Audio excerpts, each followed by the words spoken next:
This is Mina Barsoom with CDOCS, and welcome to the tip of the day. Today I want to talk about the inLab software, specifically the model module in the inLab software. One of the things I've been doing lately is for my anterior cases, I've been exporting my scans and my models and printing them so I have something that I can adjust contacts and contour the restorations on. So here you can see I've exported my preps, and it brings over the margination from the chairside software all the way to the inLab software, and from here I can simply export it to the inLab model module. What I'm looking to do here is create a model that has dies that I could try my restorations on, I can adjust contacts, and I can go ahead and contour as needed.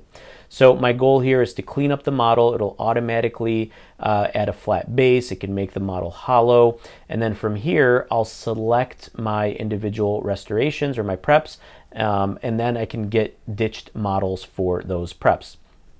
The goal of ditching the models is so that I can try in the restorations, make sure they don't bind against tissue or cause any issues with its seating.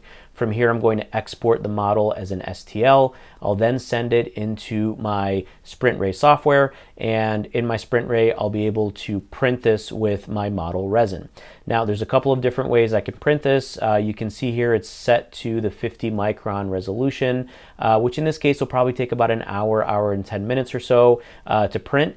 And I want to do this a little bit faster. So in the latest version of the software, there's a resolution at 170 microns called ludicrous mode. And what this allows me to do is print this in about 30 or 35 minutes. So here I'm going to add some supports just to make sure that the model prints cleanly. And in about 35 minutes, I'll have a clean model, which will probably be done around the same time that my 4 restorations are done being milled. So now they can come out, I can contour, adjust my contacts, and get them ready to seat in the patient's mouth. So a lot of huge advantages to the inLab software, specifically the model module. Hopefully this was a helpful overview of what we can do with it.